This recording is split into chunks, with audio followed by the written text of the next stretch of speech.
Hello ladies and gentlemen of the World Wide Web, my name is Edit320 and welcome back to my YouTube channel, where today, as you could probably tell by the intro and the title of the video and the thumbnail and everything that you're seeing in front of you right now, today we're going to be talking about guns rather than tanks, which I know tanks is sort of all of what I'm trying to build my YouTube career on, but hey, I have other interests too.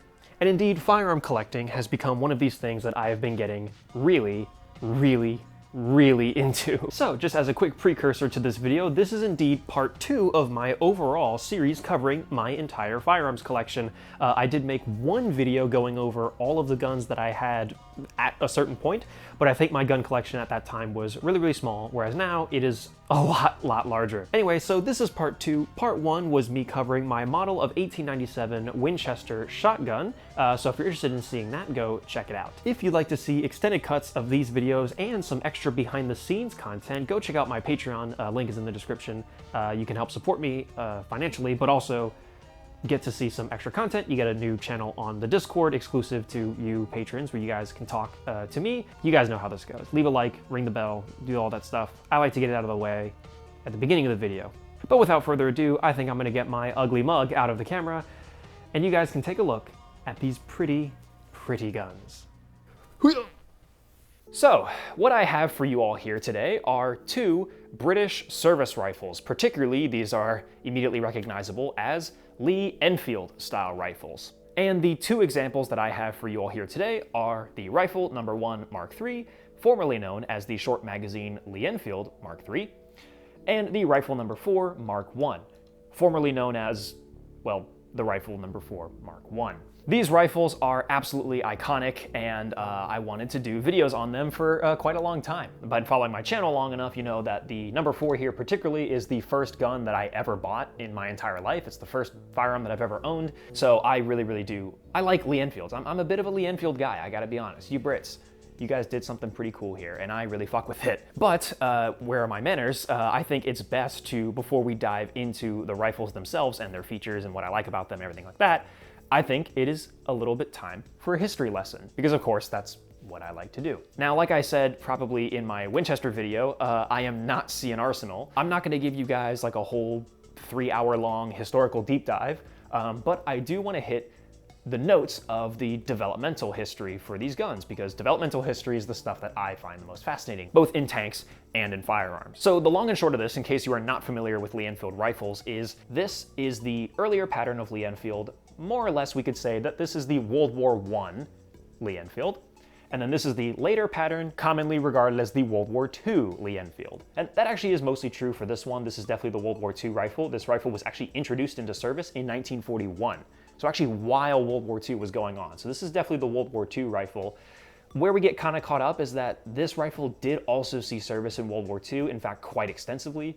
But I think it is fair to say, when we think of World War I, it's the SMLE. When we think of World War II, at least for me, I think of the number 4. Oh yeah, and also the whole naming thing. Like I said, these rifles are short magazine Lee Enfield Mark III.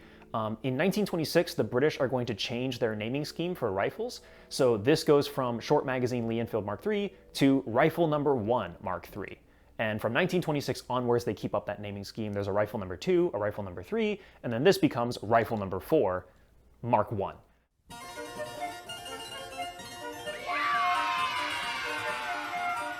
Probably the best single origin point for these rifles is the man himself, James Paris Lee, who was a British-born Canadian who did a lot of gun work in the United States. So what James Paris Lee brings to the table for this whole discussion is, well, the Lee-style action, but more important than that is the detachable box magazine. As far as I can tell, a Lee invention, like James Paris Lee invents basically the detachable box magazine, especially as we know it today, and then especially as it is implemented on the Lee Enfield rifles. Now, at this time, that's what James Lee is up to. We can talk about the British, who are at this point in history, so the early 1880s, the British are still messing around with the old Martini Henry rifles. So these are breech-loading single-shot firearm.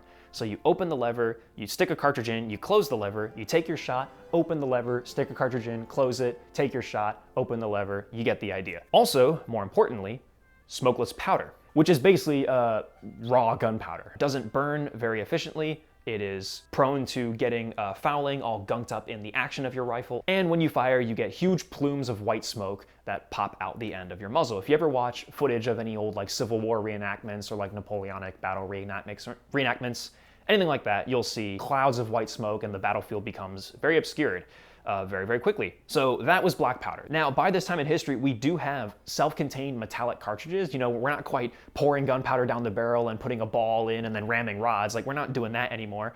We have metallic cartridges with bullets and everything, but in those metallic cartridges is black powder. So that's where Britain is at, and that's where most of the world is. Come 1886, when the French change everything with the invention of smokeless powder, which is, rather than using basically raw gunpowder, we make the switch over to nitrocellulose, which nitrocellulose, it's a known chemical, it's used in explosives and things, it's not foreign to anyone at the time, but what the French did in 1886 is they figured out how to get it to burn at the perfect rate to function properly in a firearm cartridge, and it single-handedly changes the world overnight.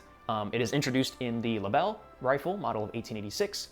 This is widely considered the first mass-produced military rifle in all of history to use smokeless powder. It's cleaner burning, so more of the powder is actually burning. You don't get a lot left behind, you don't get a lot of residue. Like with black powder, if any of it doesn't burn, once it starts cooling down, it can coagulate or it can get condensation inside the barrel, inside the chamber, and again, gum up a lot of your actions. You see, this is part of the reason why we don't have a lot of like black powder semi-automatic rifles, is because that black powder fouling can just gunk up your crap so much. There's a lot of mechanisms that just don't work with black powder, but with smokeless powder, it just opens the doors so very much for firearms development. It is, again, hotter burning, more energy, flatter shooting, because these are bullets leaving with much higher velocities, so we can also afford to make the bullets smaller if we give them copper jackets and whatnot, rather than just raw lead bullets that would split up if they went too fast. Now we can get copper jackets involved so they can fly through the air and stay intact. We've got smokeless powder now. We can shrink the diameter of the bullets. So now you start seeing small bore, because you know, nowadays we'd consider bullets like these to be quite large, like 303 and 30-06 and things like that. But back in the day when they were shooting like the Martini Henrys were chambered, the caliber of those bullets was 50 cal. They were half an inch in diameter. So big fuck off bullets. And if you've ever seen a musket ball, those things are huge. So bullets back then were really big. So when they move over to smokeless powder and you get these rifle rounds like 8mm Mauser and 303 British and 30-06, well 30-03 originally and then 30-06, but back then that was small bore, you know, that was, for them it was a reduction in size. So you start seeing small bore, smokeless powder cartridges they're flying faster, they're flying farther, and of course, smokeless powder, with its namesake, you're not getting that giant plume of white smoke out the end of the barrel. Smokeless powder, it is an absolute revolution in firearms. It quite literally changes all of firearms development overnight. Everyone realizes they need to get on board with this train and catch up to the French. So the British now kind of have two steps to get up, because the Martini Henry is not only a black powder rifle, but it is also a single shot breech loader. There's no magazine, and we are now entering the era of smokeless powder repeating, what are called repeating rifles, because with a magazine you can now you have rapidity of fire. So they'll try a bunch of different rifles. If you want to get more into that story, I highly recommend C&Rsenal. But they end up getting in their hands James Paris Lee's detachable box magazine and Lee style action, and through a lot of rigmarole, really long story short, go watch C&Rsenal, they adopt it as the Lee Metford. Now, although they're trying to catch up on, again, the repeating rifle and the smokeless powder thing, the Lee Metfords are still chambered in black powder, because the British are really trying to get the whole cartridge thing figured out. And they're thinking like, hey, for a stopgap solution right now, while we're still scrambling, let's just do what was becoming common, highly compressed black powder. Burns better and hotter and faster, and it's better than just normal black powder, but it's not as good as smokeless. So the Lee Metford it's chambered in 303, but it's still black powder. It's quite interesting. And its namesake is Lee as the Lee style action, and then Metford for the style of rifling. Now the Lee Metford is there, it's hanging around for a while, but then eventually that 303 cartridge gets the development that it needed, and it gets switched over to smokeless powder, I believe around 1891, 1892. And then the Lee Metford becomes the Lee Enfield, because with this new smokeless powder, we're going to change over the rifling from Metford style rifling to Enfield style rifling. The original pattern, Lee Enfield Mark I. There are improvements made as the rifles go through their history. You get the Lee Enfield Mark II, and these rifles are very distinguished from these ones because they're much longer. You can also hear people refer to both the Mark I and the Mark II as the Long Lees. There are other changes like to the action. Originally, the Lee Enfields didn't have provisions for stripper clips. Eventually, they get those. I think it's like the Lee Enfield Mark II, or maybe it's the Mark I, like star, something like that. I don't know exactly down to those details. Again, C&Rsenal.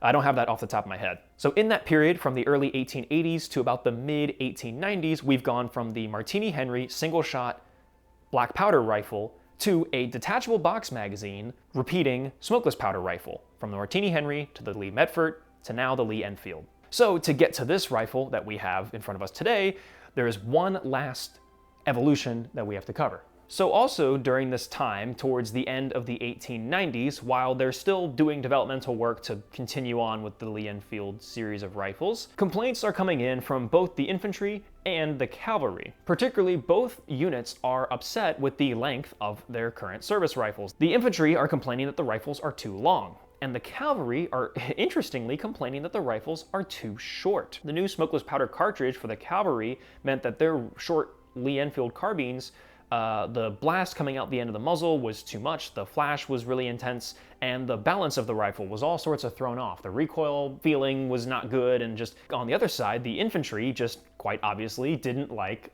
having a really, really long, heavy rifle. Hey, if the infantry want a shorter rifle and the cavalry want a longer carbine, what if we just made a universal short rifle? One rifle that everyone gets. So the British do some tests, and they take a Lee Enfield and they start chopping down the barrels to see basically how much they can get away with without sacrificing on ballistic performance. I think they end up chopping 5 inches off the barrel, and they realize it just doesn't matter. The ballistic performance is basically the exact same. They go with that, and they put a nose cap on the end and adopt it here as the short magazine Lee Enfield Mark III. Now again, I'm simplifying this by a lot. It was more than just slapping a nose cap on it. A lot of the detailed component, a lot of the individual components on this rifle are different than the Lee Enfields, the Mark I and the Mark IIs, but that's the long and short of it. The short magazine Lee Enfield Mark III is officially adopted in 1903. Although, the story of this rifle doesn't quite end there, because also around this same time, the late 1890s, the early 1900s, the British are going through a series of conflicts known as the Boer Wars, which is a massive topic in of itself that I don't know too much about, but it essentially boils down to British messing around in South Africa, materials in the land, and the Dutch and the British are fighting over this territory, the natives are getting involved, and it's all a hodgepodge of stuff. But the British go through this conflict with the original long Lee Enfields, the Mark Is and the Mark IIs, and they notice a little something in this war, particularly the rifles that the Boers are using against them in this conflict being Mauser rifles, particularly the model of 1893, which the 1893 Mauser pops up all over firearms history as like the gun that convinced every nation on earth that they should just adopt a Mauser. It's what leads the United States to get the 1903 after the Krag-Jorgensen,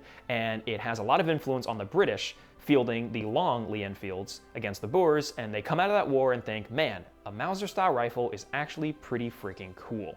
We kind of need to get us one of those. But it's only a couple years after those conflicts that they adopt the short magazine Lee Enfield, and the troops like it. It's still got the 10-round detachable box magazine. The nose cone is a pretty great solution to the whole bayonet thing, mounting on your barrel. We'll get to that in a second. It's short and handy, it's lightweight. They just introduced this thing. We kind of want to replace it, but we don't want to replace it quite yet. So this sort of thinking in the back of the British mind kind of leads into a decade-long development cycle of a totally new rifle that leads into 1913. Actually, not just a new rifle, but a new cartridge as well. It's a serious effort of something in history that we can probably talk about for another video, or again, just check out C&Rsenal on the Pattern 13 rifle. It's basically what that leads to. So in 1913 and then into 1914, the British basically have a new pattern of rifle that they want to replace the SMLE and the 303 cartridge. But as some of you with your calendars straight will realize that 1913 is a year before 1914, and 1914 is the particular year where something very, very big happened. That is, of course, the assassination of Archduke Franz Ferdinand by Gavrilo Princip and the igniting of the powder keg that was European politics of the time, and leading directly into the First World War. So Britain basically, like with a lot of military technologies, we see this a lot, not just in guns, but also in tanks. You know, they're on the cusp of adopting this new thing, and then war starts, and then they have to abandon it. So that's kind of what Britain does. The pattern 13, well, now the pattern 14 actually, rifle, the British try to make it at home, but they can't because they have to start spooling up production of the small magazine Lee Enfield to meet wartime demand. So instead, they contract out production to the United States. Again, massive industrial base, particularly for weapons manufacturing. So they go to companies like Remington and Winchester, and actually Remington and Eddystone as well, to manufacture the pattern 14 rifle. And this leads into a whole other story with an American rifle of later date that we can talk at another time.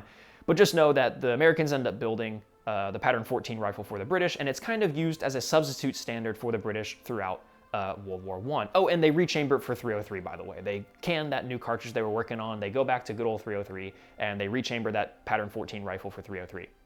In fact, I believe the pattern 13 is the original cartridge, and then pattern 14 is when they switched to 303. So that rifle does end up seeing service with the British during World War I, but again, it's like substitute standard. So of course, this rifle will serve Great Britain and her colonies all through the First World War.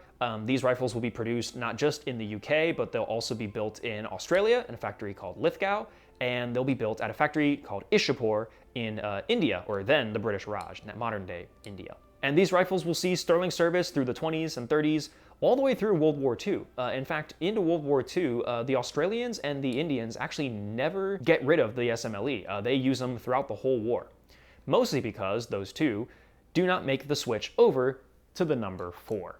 So the Lee Enfield rifle number 4, Mark I, came about basically as just Britain modernizing the SMLE. Although the UK was looking at many different rifles throughout the interwar period to eventually replace the SMLE, they just never really found one, especially in the bid to find a self-loading rifle. They analyzed quite a few, including the M1 Garand towards the end of the 1930s, but they just never quite found one that they stuck with and that they liked and that they wanted over the SMLE. So when World War II kicks off, it's really still the SMLE that they have in service. But in addition to testing out new rifles to potentially replace the SMLE, they were also at the same time doing development work to improve the SMLE. And what they end up with is indeed a complete redesign. Although these guns actually function pretty much identically, these two rifles do not share a single component. In fact, not even the magazines are the same, which this really surprised me.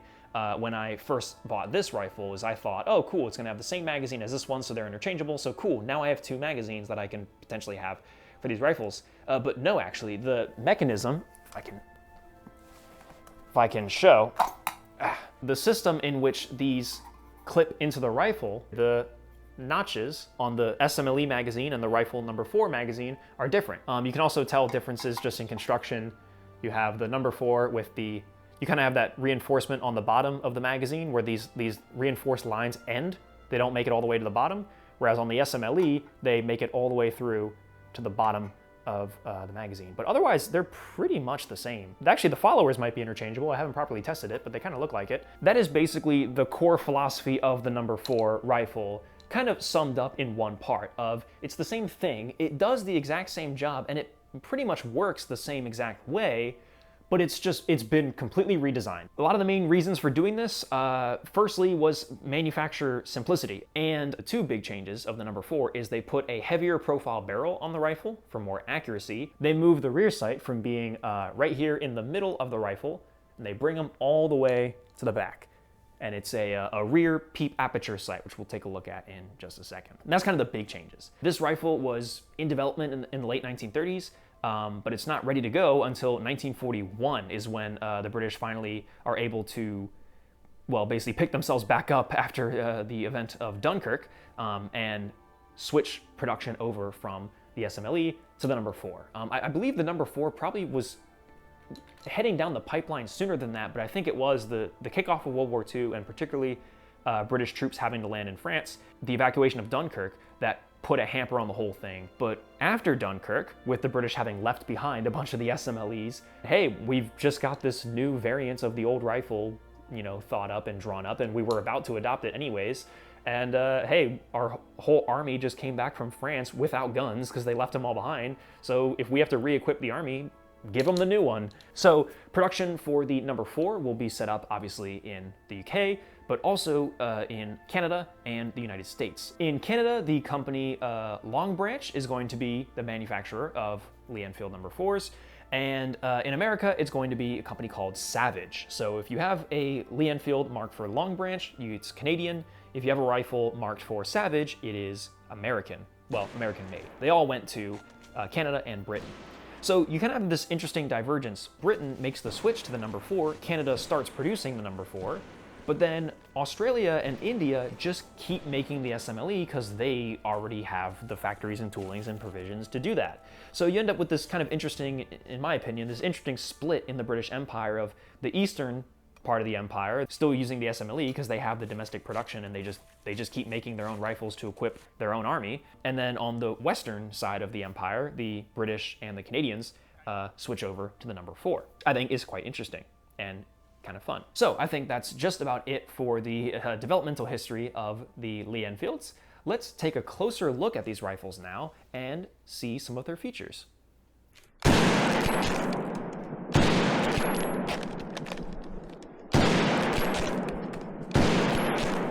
So what we have here is our Lee Enfield number 1 Mark III, or short magazine Lee Enfield. It is a pretty standard bolt action rifle using a Lee style bolt.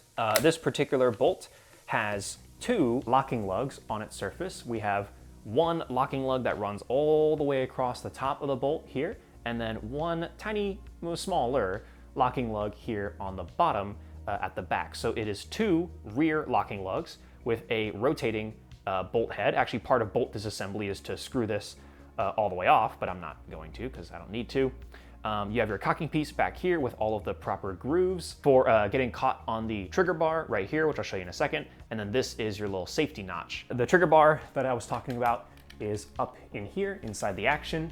You can see that when I pull the trigger, there is that bar deep in there. It is in the up position, and then when I pull the trigger, it drops down. Basically, when you have the bolt and you see the notch on the bottom of the cocking piece, that is going to get caught on this lever as it is in the up position. Nothing in the chamber.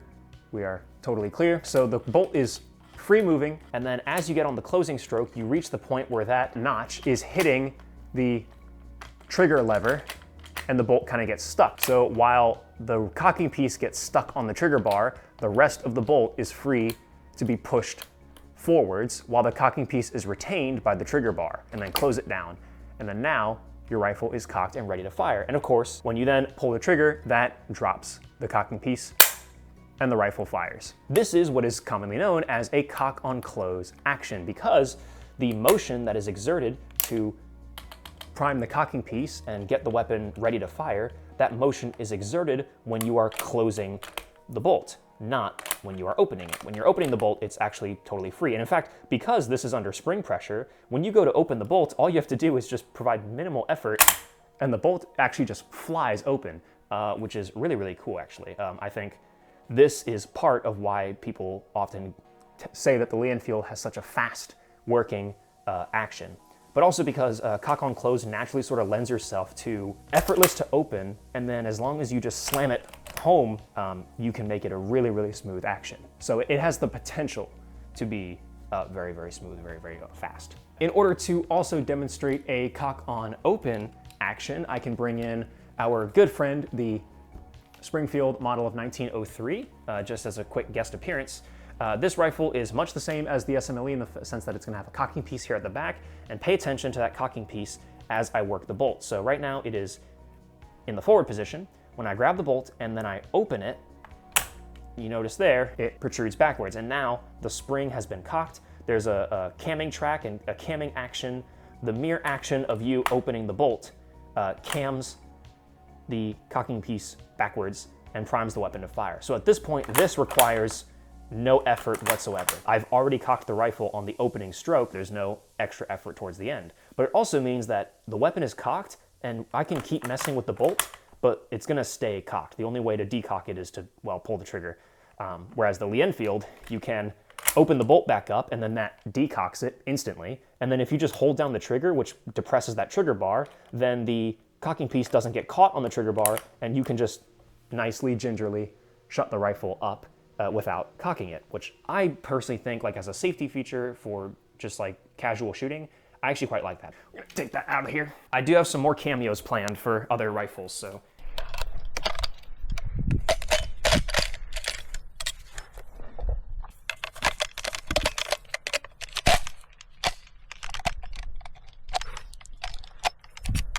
Yeah, see, that's what I was worried about. The fuck?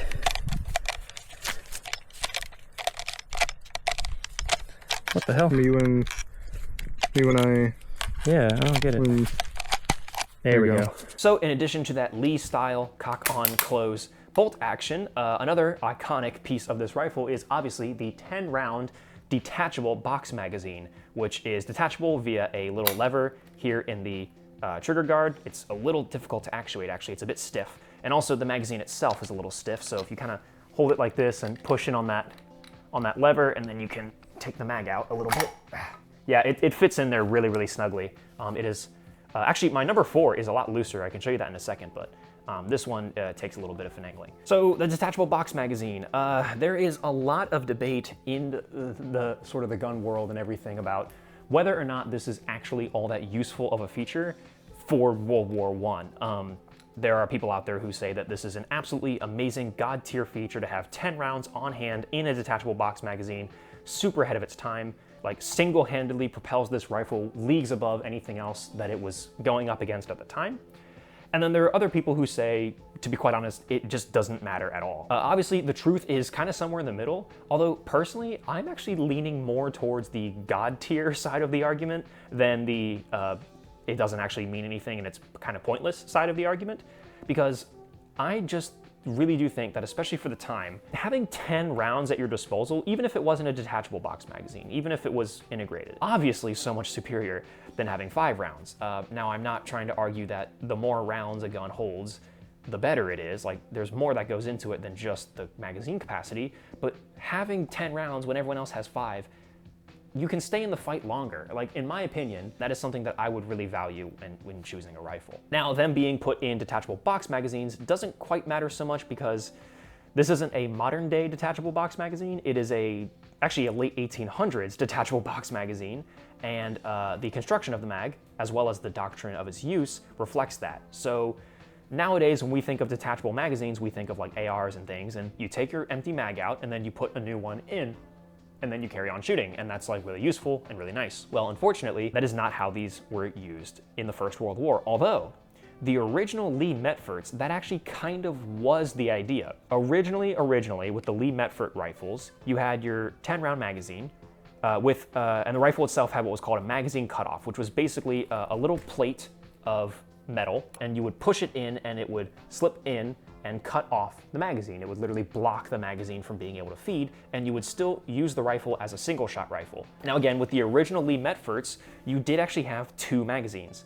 So you had the one magazine that was kind of in your gun passively all the time, single shot, disciplined fire, and then if the enemy gets too close, your officer would order to fire at will, you'd open up your magazine cutoff, and you would burn your 10 rounds, and then if the problem had still not been solved, you would detach your initial 10 round, now empty magazine, and it actually had a loop on the front of the magazine as well as the loop here on the rifle. This one is not exactly as it would have looked on the Lee Metfords, but a similar loop on the front. They would be attached with a chain.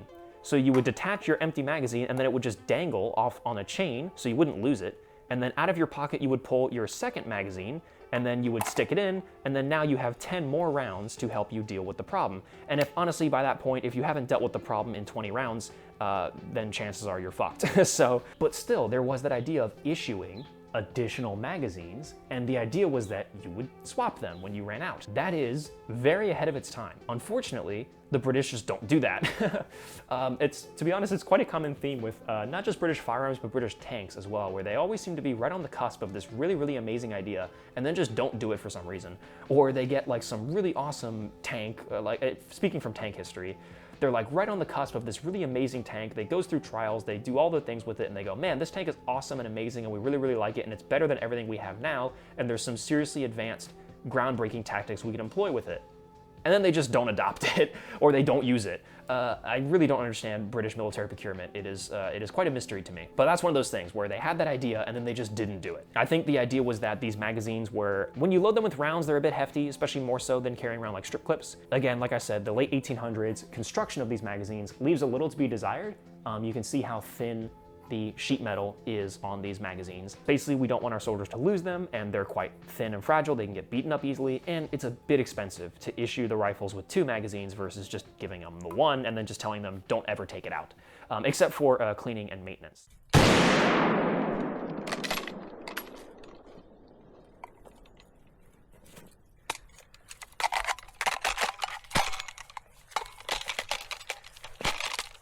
Come on, dude.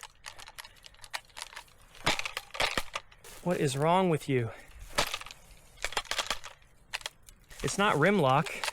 The round just doesn't want to fucking come out of the feed lips.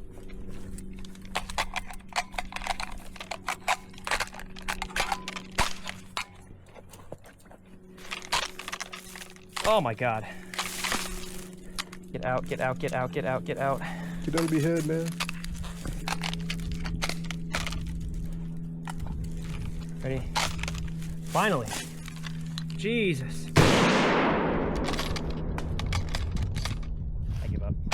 But yeah, the 10 rounds is the part that I really get stuck on because I know people will say it doesn't actually matter. The reason people say that is there were tests formally done, and I think it was done in, I think Switzerland did some tests, and I think even the British did it too. But these rifles are still fed through 5-round strip clips, and the idea is that you use 2 of them to load 10 rounds into your rifle. You're doubling your magazine capacity, sure, but you're also doubling your reload, because now you have to do 5 strip clips twice. They took 2 guys, one with a 10-round rifle and one with a 5-round rifle, with 5-round strip clips each, put them side by side and said, all right, fire, within this time frame, fire off 100 rounds, and we're gonna see if one of you manages to do it faster or whatever. And of course, at the start, the guy with the 10 rounds is faster. As the rounds go, the longer they shot, the more that time disparity shrank, where the guy with 5 rounds, because his reload was faster every time, over time he was catching up. And then by the end of like the 100 round test, it was the exact same. So the Swiss basically conclude, over time, you're just as fast with a 5 round as you are with a 10 round. My argument is, war is not fought 100 rounds at a time in controlled conditions. War is fought where you're down under in a trench or whatever, and you peek up and then you take a couple shots and then you dip back down, or you notice a guy and you like take 3 or 4 pot shots at him and then you reacquire, or again you duck or he ducks, or there's a pause and then you have a moment to recollect. And with 10 rounds, you can stay in those gunfights longer, whereas a guy with a 5-round rifle is gonna be forced to get out of the way and lose his target and then have to reload. So for me, if I was going into war, I do think that a 10-round capacity would be something that would majorly influence my decision with the rifle. Now, the reliability of those 10 rounds coming out of the magazine is another thing entirely. I myself actually do have issues with this rifle and the number 4 actually, feeding issues every now and then, particularly when this magazine is loaded with all 10 rounds. I find that I'll shoot the 9 and they're usually pretty good, but that last 10th round always kind of sticks in the magazine, and then I go to close the bolt and then I think I've got that 10th round in there, I pull the trigger and it doesn't go. So then I open it and notice that that 10th round just didn't feed into the rifle. And then I just have to give it a little like press with my thumb or something to readjust the follower, and then I close it again and then that 10th round goes in.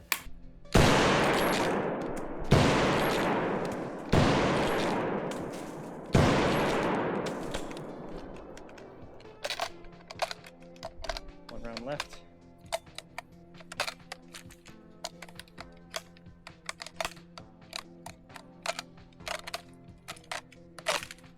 Last round.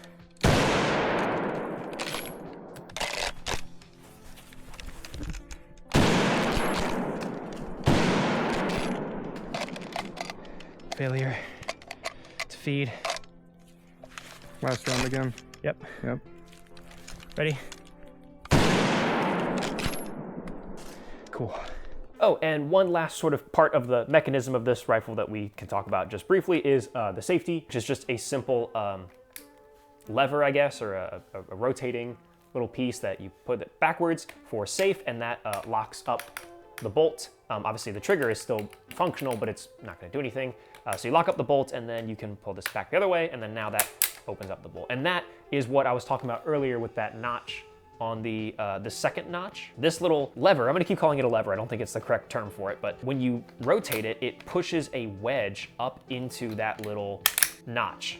It does also mean though that the safety can really only be engaged when the bolt is closed all the way. Other features of this rifle include the rear sights, which are protected by these big fuck off rear sight protectors that are very thick, very robust. I actually like them a lot because they also help guide your eyes. Same thing with the front sights here, where you have these two big thick wing protectors in front of the post. They give you that nice wide sort of gross sight acquisition, and then you can focus in on the actual post, or in the rear sight, the actual U-notch that's back here. It's a U-notch front post style sight. They say that the SMLE was specifically designed with these sights for quick acquisition. The idea was that, you know, you have the rifle down and then they wanted you to be able to bring it up nice and quick and then acquire your targets, and I definitely think it worked. I actually really like these sights. They're some of my favorite sights on any of these old World War I rifles that I have. It is adjustable, so you can push in on this button, and then that will give you that much more gross sight adjustment, where you can just slide it up and down to whatever range you want. But then you also have this wheel on the side. I can't really do it because my finger gets stuck on it, and it kind of scratches you up, but I'm sure if you're wearing gloves, it's a lot easier, or if it's not as stiff. This one is really stiff for me. But the idea is that this little wheel, if I push it on the button, you can see it's a little wheel, and it spins. Each little click will adjust the sight up or down by much smaller. I think it's by 5 increments rather than the 10 increments. These are obviously in hundreds, so 200, 300, 400, 500, 600. This wheel, I would imagine, does probably, I think, 50 meter or yard increments. I think these sights are graduated for yards. Sort of speaking of the sight protectors, that kind of leads us naturally up into one of the most iconic and recognizable features of this whole rifle, which that, of course, being the nose cone. The nose cap. I'm just warning you now, I'm gonna keep saying cone by accident because I'm stupid, but yes, the nose cap. Now, the purpose of this actually was to solve a bit of a specific problem that rifles of the era were having when it came to mounting bayonets. Back in ye old Napoleonic days and back in the days of muskets and whatnot, your bayonets mounted directly to your barrel. And in fact, I have a somewhat example of that here with the model of 1891 Mosin Nagant, just a quick little cameo from a Mosin. The Mosin style bayonet is basically the same as the ye olden spike bayonets of the Napoleonic era, basically. Like, they're very similar to like the musket bayonets, and the way they were back then is they fitted directly around the barrel, they clipped on, so your bayonet was mounted directly to your barrel. Well, as ballistics improved and the accuracy of your average rifle was becoming more and more important, it was realized that these bayonets being mounted directly to your barrel, you were adding a lot of extra weight to the front of your barrel, and also it could mess up sort of the harmonics of your barrel, and it played with your accuracy quite a lot. So solutions were devised from many different countries, and everyone had different ways of going about it, ways that you could mount a bayonet without mounting it directly to your barrel, or at the very least mitigate that effect. As a small side note, the Germans would come up with a very interesting solution to this problem with the Gewehr model of 1898. Just another quick cameo. They basically just made the bayonet mounting lug that interfaces with the heel of the bayonet absolutely huge, and just totally got rid of the little ring that we think of, like the way we model bayonets today. They have that little ring that slips over the front of the barrel. Well, the Germans just totally got rid of that. So instead, the bayonet mounts directly to this very large mounting lug, but it doesn't interact with the barrel at all. So this is a sturdy enough system that it works. So this was actually a pretty good and pretty simple, clever solution, I would actually say. So pretty good solution. But the British, I think, take the cake for having the coolest solution, which is this nose cap. It does multiple things. Bayonet mounting solution, but it's also a good way to just have that squeezing force on the end of the gun, so it's keeping the stock nice and held tight, so you don't need an additional barrel band up here or anything. It incorporates your sights, and it kind of also reinforces the front of the gun, so you can afford to bang it up on things maybe a bit more. I actually think this would be a nice way to keep the front of your gun nice and sturdy and protected. So it protects the muzzle, it holds everything together, and it offers a bayonet mounting solution that does not directly mount to the barrel. Where now, as you can see, nose cone, nose cap, see there you go, guys. The nose cap extends far onto the underside of the front handguard, and you have your bayonet mounting lug, and you have a little nub on the end of the nose cone, and that is where your bayonet interfaces. So we have the original 1907 pattern Wilkinson bayonet with the traditional loop that we think of when we think of bayonets. So you get it up on the bayonet lug, and then the loop clips onto the nub. So instead, the nose cone, or the nose cap, is taking all the brunt of the weight of holding the bayonet. In theory, it's not touching your barrel. I actually don't know if there's any real science that was done to test if this actually genuinely worked, because I mean, no matter what, you're still adding weight to this end of the gun. I mean, it's gonna mess with your accuracy no matter what, but it looks really cool, really iconic, and I absolutely love it, and I think everyone else does too. Interestingly enough, this nose cone, damn it, nose cap. Funny enough, this nose cap solution was actually well liked by the British, and even when they were developing the pattern 13 rifle and pattern 14 rifle, they actually specifically request that the nose cap be retained. But for some reason, they just don't. I really don't know why. So we'll get into markings real quick. Here, I hope this is easy to see. If not, I'll include photos and better lighting. But right here, we have marked BSA for Birmingham Small Arms Company, which is where this rifle was produced. And right underneath it, 1916, which is just so cool to me that this is actually stamped for 1916. This is not a post-World War I rifle. This is 1916, that is smack dab in the middle of World War I. That is really, really awesome to just see that stamped on this rifle. And then right underneath it, we actually have, although this rifle is, like I said, commonly referred to as the small magazine Lee Enfield, SMLE, on the rifles themselves, they are marked Shitly, SHT, the SHT meaning obviously short, and then LE, Lee Enfield, so just short Lee Enfield. I guess for whatever reason, they just dropped the whole magazine bit of the rifle name, but whatever. So yeah, these are not actually really marked SMLE on the receiver. They are instead marked Shitly, which I think is very funny and very British. And then beneath it, we have Roman numeral 3 and then a star. So the star is to denote a production change that was made to these rifles during World War I. As these rifles were originally introduced as the original SMLE Mark IIIs, there were two distinct features that this rifle is lacking, which was the magazine cutoff. It would go right here. You see this like gap in the wood where you have a bit of a bare side to the receiver, because as World War I kicked off and everyone realized, hey, we're not doing single shots, disciplined fire out to long ranges, we don't need this, they got rid of it. Also, one thing that they'll get rid of are what were called the volley sights. You had a little rear aperture sight right here on the side of the stock that was flip down, and then you would flip it up, and it was a little peep at the top that you could look through. And then further along the stock, right about here, I believe, there would have been a little disc with a bead on the end of it on a post.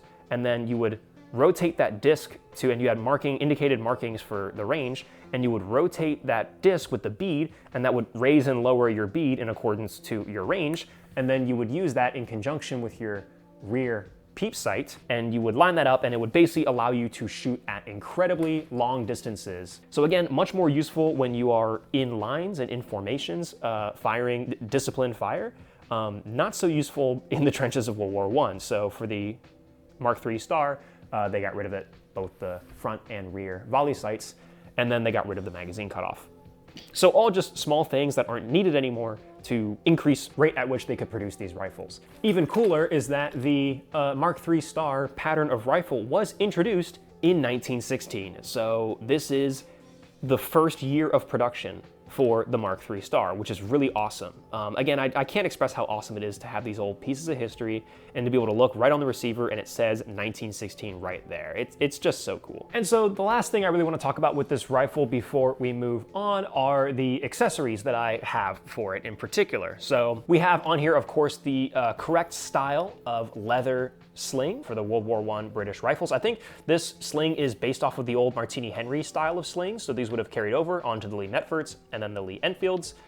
This particular sling is a reproduction, but it is, again, it's the correct style. However, during World War I, they did transition over to the canvas sling that we'll see on our number 4 rifle. Otherwise though, I actually really like this sling. I actually think it's super easy to adjust. And I think it's generally one of the nicer and easier to use slings that I have, especially for leather sling. But of course, I'm not just content having only the sling. I've shown it off a couple times already, but we also have the bayonet. It is an original 1907 pattern Wilkinson bayonet, which is just really, really cool. I am super happy to have just an original bayonet in general. Also, of course, we have the original scabbard with it too that I think is just really, really sexy. I think it looks super good and they match really, really well together. Of course they do, it is the matching pair. Something that I really strive for with all my guns is to obviously get original accessories and things wherever I can, and oftentimes, or sometimes I really can't. Like for example, pretty much all my slings on all my guns are reproductions. I haven't been able to find an original sling really, or at least one that was, you know, not super expensive. So it's really cool to have an original bayonet to go with this rifle. But also in terms of accessories that I wanted to match up with this rifle, weirdly enough, the stripper clips. When I first bought my Lee Enfield No. 4, I of course got strip clips for that rifle. I got 5 of them. But then when I bought this rifle, I figured, well, hey, 5 stripper clips shared between 2 rifles, that's kind of a bottleneck. So maybe I should buy 5 more strip clips. Hey, I wonder, while I'm on the search for stripper clips, I wonder if there's a difference between World War II stripper clips and World War I stripper clips for the Lee Enfield. And in fact, there are. In fact, there are 4 different marks of strip clip. This one here, which is the ones that I got for my No. 4 Lee Enfield, are actually marked with a Roman numeral 4 for the Mark IV clip, which I think is so interesting. I went through all the different research and found all the different marks of stripper clip, and I managed to get my hands on, through good old eBay, a Mark II Lee Enfield stripper clip, which is so cool. You can see right there, it's got Roman numeral 2 right there, which is super, super cool. And yeah, it's awesome to kind of see the differences between the Mark II and the Mark IV. I think, first of all, I think the Mark II looks so much cooler. I love these these 4 slit windows in the back with the reinforced ribs on the top, middle, and bottom. The little nubs on the sides for getting the stops for when you put it into the stripper clip guide on the rifle and where it knows where to stop. On the Mark IVs are little dots, whereas on the Mark IIs, they're like teardrop shapes. I kind of like that. And the window shapes on the sides, I would say, so to speak, of the clips, where on the Mark IV, you got like an oval and then 3 circles, whereas on the Mark IIs, you've got a small oval, a circle, a big oval, and then a sort of misshapen circle. I think they just look a lot cooler. I love the looks of these Mark II strip clips. Now, actually, this is a bit of a misnomer because they actually did all this development during World War I. So towards the end of World War I, you would have seen Mark IV stripper clips coming through. It's not totally accurate, but still, I think it's a good way. The way it sits nicely in my brain, it categorizes nicely in my brain. So it's really important to me when I collect my guns, I want to be able to pass you the gun and say definitively, if you were a soldier of this nation at this time, this is what you got. This is the rifle you got, this is the sling that it came with, this is the bayonet it came with, and this is the strip clips you used. Sort of the idea of like, you walk up to the armorer and the armorer gives you this and says, this is your kit. What I love so much about this particular setup is the fact that everything here is original and of World War I period, except for the sling. Yeah, I honestly do. I really adore the small magazine Lee Enfield rifle. I think it's really, really great. But it is, of course, not the only Enfield that I have.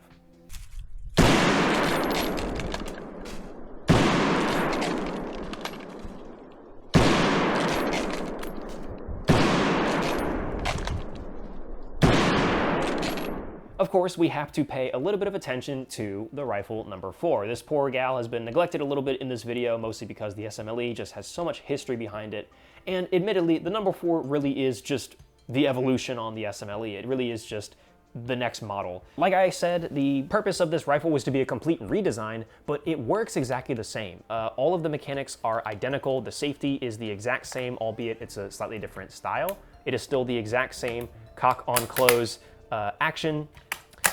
With the detachable 10-round box magazine. Actually, this one comes out a lot, although the bolt has to be open for me to be able to take this magazine out, but it comes out a lot easier, a lot smoother than my SMLE magazine, which is pretty nice. But as you can see, everything is different in detail, but overall, it functions exactly the same.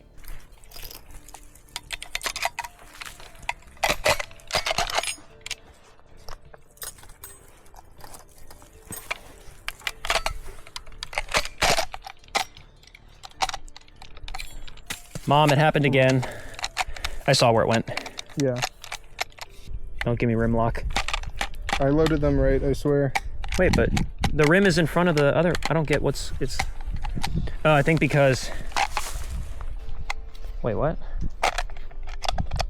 And why is it doing that? All right, just capture this and we'll just do a halfway.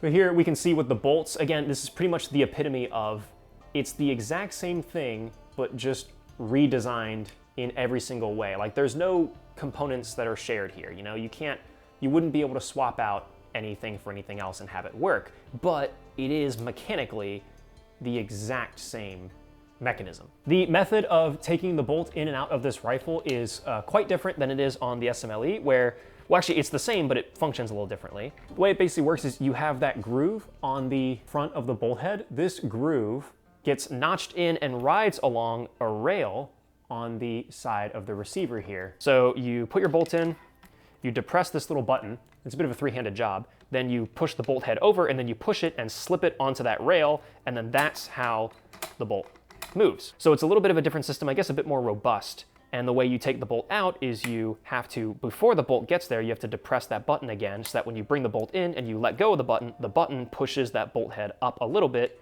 You rotate it the rest of the way with your finger and you take it out. This little push button actually becomes a bottleneck in production of these rifles, and they actually end up taking it out. And what they substitute it for instead is they just cut a gap in the rail right about here, so that if you maneuver the bolt and you position it just perfectly so the bolt head is within the gap, it's not resting on the rail, and then you can just rotate the bolt head up and then take the bolt out there. That specific modification is for the number 4 Mark I Star rifle. So if you have a number 4 Mark I and that's the method of taking the bolt out, you have a Mark I Star. This one is an original Mark I, which I think is really, really cool because, especially here in America, a majority of these rifles are Mark I Stars because, as I mentioned, Canada and America were also producers of the number 4 Mark I once Britain switched over as well.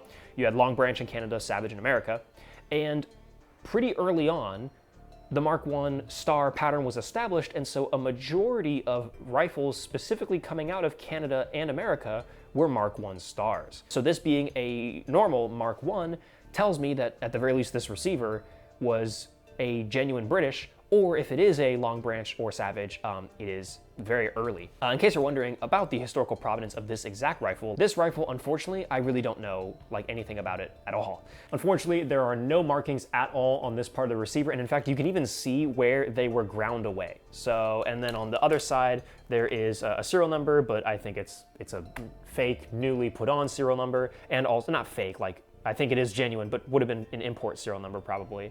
And then again, you can see big like grinding marks where this was clearly ground away with a Dremel or something. So I don't know the provenance of this exact rifle. I don't know anything about this exact rifle actually. One thing that I can say is I did change the sights around. So originally these rifles, this is the original sight that these rifles came with. So it's a peep aperture way back here above the action, much different than the SMLE where the sights were like up here on the middle of the rifle. And then you can flip it up for range graduation up to about 1,300 meters, which is quite optimistic, or maybe 1,300 yards. So basically you have the peep sight through here. It's much, much smaller, much more accurate. And then you flip it down and you get your sort of battle sight, which I believe was ranged for 300. This is actually not the sight that this rifle came with when I first bought it. And I still have that sight because I am a sentimental bastard. When I first bought this rifle, it came with this sight, which only has 2 positions. It's the same idea where you're flipping it between the 2 settings, but now you only have these 2 settings. You have one setting for 300 yards, and then you flip it, and then you get 600 yards. And that's it. You only have 3 and 6. This sight was implemented on rifles during wartime of World War II because of the ladder sights being a bottleneck in production. Another couple of interesting things about this rifle is the top handguard does not have what are, in my opinion, the iconic finger grooves. Unique and iconic Lee Enfield feature that the fact that this rifle doesn't have it is quite interesting. I've tried my best to track down if that is like specific to manufacturer. Like the British rifles have the finger grooves, but the Canadian American ones don't. Like I've really tried my best to track that down, but it's really difficult. And then up at the front, we have completely gotten rid of the iconic nose cone of the SMLE, and now we just have the barrel sticking out the front of the top and bottom handguards, and then a big fuck off sight protector. It's pretty much the same post sight as what was on the SMLE actually, but these sight protectors are actually, I think these are even beefier. So yeah, again, going into the sort of historical provenance of my particular rifle, I really do think that mine is a bit of a bastard gun. I think that this is clearly somebody's grandfather or something, or someone's like uncle pet project. I definitely think it has a new stock. I think it's a British receiver and then a stock potentially from Savage. Oh, actually, I know for a fact that this receiver is a British receiver because, particularly Savage, it would have stamped on the side of the receiver here in big letters, US property, because it was sort of a quirk of Lend-Lease. No, Germany, we're not making these rifles specifically to give them to the British. We're making these rifles for us, but we just so happen to be giving them all to the British. They're just a pure coincidence, I swear. So yeah, that's kind of the best story that I can come up with for the provenance of this particular rifle. But otherwise, it really is. It's the same operating mechanism as the SMLE, it's just updated. This rifle also will famously be converted into the sniper pattern with the Mark 1T with a cheek riser and the really, really cool sniper scope on the top. I think this thing is so sexy as a sniper rifle. I think it is probably one of the coolest looking sniper rifles in all of World War II. The scope in particular is just so good with like the bronze bit on the end of the scope. It honestly looks so good. I love the number 4 Mark 1T. And then, like I said, after World War II, or maybe during the end, but I think it was mostly after, the rifles will be cut down majorly, shortened, basically sporterized, but for military service, into the so-called jungle carbines. We also can see the pattern of sling here. This is, like I said, the canvas sling that actually was introduced during World War I. It's the style that everyone went towards. You kind of notice throughout World War I, there's a general theme that everyone starts out with leather slings and then they switch over to canvas as the war goes, which I find quite interesting. This one in particular is a remanufacture, or rather I should say a reproduction, but it does have on it J and AH 1944 with the British Aero acceptance marking, which I think is pretty cool. So even though it's a reproduction, it looks, it looks proper. So the way what I always tell people is, although I don't know the specific provenance of this rifle and I don't know when it was made and it's very much a hodgepodge of parts, I tend to tell people that this is a pretty good representation of 1942 to 1944 production. After World War II, they will continue manufacturing this rifle for quite a while in the UK, and they will bring up basically the quality standards for these rifles. They'll be manufacturing them like with much nicer parts and much nicer finishes, and basically without the stress of wartime, they're able to make these to a much higher quality, and those become the rifle number 4 Mark II. Another thing about this rifle that definitely makes it, in my opinion, a wartime production, probably British, is this rifle, the rifling down this barrel is only 2 grooves. So during the war, another sort of production bottleneck that they were having was milling out the grooves in the rifling in the barrel. The original Enfields again came with 7. Well, during the war, they tested out both 5 groove and even 2 groove barrels to see if they could get rid of some of the rifling to help make the barrels faster to produce and to see if they would lose any accuracy. And they actually found that even all the way down to 2 grooves in the barrel, there actually wasn't a significant decrease in accuracy. So I think this was a genuine wartime, bottom of the barrel, cutting all the corners, British production rifle that someone throughout the many years after the war kept or got their hands on in surplus and used it as a hunting rifle or a target, and I think there's a new magazine for it. At some point, it seems they fully replaced the stock, or maybe at the very least, they just replaced the upper handguard and somehow managed to get the wood color to match perfectly between the lower and upper. And so obviously, me being the first gun that I've ever purchased ever in my entire life, I did not have the eye to spot any of that stuff, so I just bought it. But luckily, it means I did get it for quite cheap. In terms of accessories, all I really have to show off, because we already took a look at the strip clip and the differences between those, we have our bayonet and scabbard here. As you can see, they went through a big pattern change on the bayonet for the number 4, where it is a simple spike bayonet that fits right over the muzzle of the rifle. So you'll pop it in like this, and then if you have to rotate it to a certain angle so that it can fit over the bayonet lug on the barrel, and then once you get that angle, you press in and then click it into place, and it stays right on there. They did manufacture variants of these bayonets where it was like a knife blade rather than a spike, but I thought the spike was just so British that I wanted to get the spike bayonet. This particular bayonet is a new old stock bayonet, so it is not a genuine World War II bayonet, and in fact, it's actually marked number 4 Mark II bayonet. So it's an authentic bayonet. It's not a reproduction. It's new old stock, but it's new old stock from post World War II. And then the scabbard and the frog and the holding for the whole bayonet, this is all reproduction, obviously. Still really cool to have the full kit, as it were. Demonstrative. If you were a British soldier in World War II, this is what you got. This one I feel like I have more issues with in terms of feeding and extraction, particularly extraction. I've had multiple issues with extraction on this rifle, and I feel like the bolt on this one is not as smooth as it is on my SMLE. For whatever reason, the SMLE is just so, especially on that closing stroke, I feel like I get stuck here a lot more on the number 4 than I do on the SMLE. Yeah, like I said, these rifles would serve all the way through the 50s. The British will end up adopting the L1A1, the FAL, as many people know it as well, to replace this main service rifle, and nations like Canada and Australia and all them will follow suit. But these rifles remained as sniper rifles all the way into the Falklands War under British service. And then, like I said, the Canadians, frontier soldiers all the way in the Canadian outback, as it were, will continue to use these rifles, I think both as snipers and as regular infantry rifles, again, all the way up until like the 2010s. Like, I think they only got rid of these really recently. So the Canadians, I think, had the longest use out of particularly the number 4s. So yeah, that is basically, I'm behind the camera now, by the way, so ooh, first person. Yeah, basically that is my video showcasing off my Lee Enfield rifles, both my SMLE and my number 4. Hold on, I'm gonna drop down here. Kind of the first pair of rifles in my collection.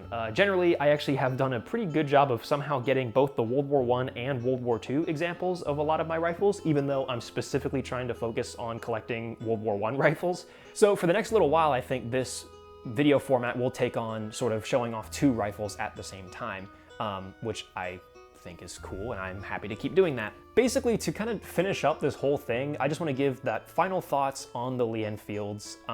Like I said, I'm obviously biased because the number 4 here was the first gun that I ever bought, and I keep saying it, but I have a lot of sentimental value for this particular rifle. But also, again, I really found myself falling in love with the SMLE. I didn't think I would, because I actually thought that the SMLE was a much uglier rifle compared to the number 4. I loved just the blocky silhouette of the number 4, and it's got that big chin on the front, and again the blocky receiver.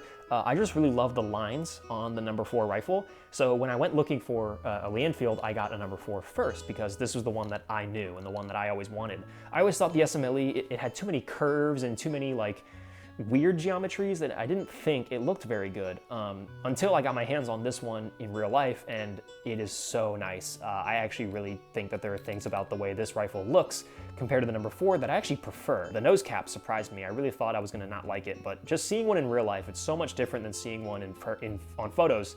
Being able to pick it up and spin it around and manipulate it and inspect it like that in real life, in real 3D space with your own eyes, it just, honestly, it completely changed my perception of the SMLE, and now I do think it is quite a sexy rifle. And I love both of them. Again, the SMLE is so light. The SMLE is lighter than the number 4 because the number 4 has that heavier barrel. The SMLE is so much lighter. I think it's probably one of the lightest of all of my rifles. I think it's right up there with the 1903 for being just so lightweight, and it's short, and it's handy. The sights are quick to acquire. Again, I really like the sights on this rifle. 10 rounds is just really cool. And the bolt is so smooth. And again, particularly on my SMLE, the bolt on this one is so much smoother, so much faster than on my number 4. And I don't quite know why, but I'm sure that there are plenty of number 4s that are really fast and really smooth. But this one has always been a little bit tough on me, and this one is just so nice to shoot. It's a genuine dream. I love this sling. I think the bayonet looks super awesome. Just there's so many things to love about these rifles, honestly, and I really have fallen in love with them. I mean, you know, I learned how to shoot, basically. I mean, actually, I quite literally learned how to shoot with this number 4, and so I became a bit of a cock on close kind of guy. Cock on open is totally fine, and I actually understand why people would prefer cock on open, because it is a bit more natural, to be honest. But I learned how to shoot on cock on close, so for me, cock on close is just, I don't really mind it at all. It's totally fine, and I do agree that I think it does make you faster. I think there's actually another element here of the Lee Enfield that is really nice, placement of the bolt being sort of behind your trigger hand, so you can pull the trigger and then you just sweep your hand upwards and you catch that bolt, and then you can just bring it back and then bring it forwards again. Whereas every other rifle, you pull the trigger and then you have to let go and then reach forward and grab the bolt and then go up and over. Perfectly designed so that you're with the same sweeping upwards motion, you get the bolt naturally, rotational motion of your hand, and it just helps so much. It's just really well thought out. I think I would say, World War II, there may be a lot of arguments for a lot of other guns, grand, but I think for World War I, it is really hard to beat the SMLE, in my humble opinion. Are there rifles that are better than it? Sure, but this definitely deserves a top 5, top 3 spot on battle rifles of World War I. So that's basically gonna be it for this video. As always, if you guys enjoyed it, leave a like and subscribe. I definitely plan on doing a video like this for the rest of the guns in my collection, so keep your eyes peeled for that. And if you enjoyed it, be sure to let me know down in the comments below and let me know what you guys would like to see next on this channel other than gun stuff, because I know there's still tank stuff. Tank videos are still coming, don't worry about that. But anyway, my name is Ed320. I'm just a guy who really likes tanks and guns for some reason. So if you want to tune into my channel and check out all my other videos on tanks and now guns, just go do that. And I will see you guys in the next video. Bye-bye.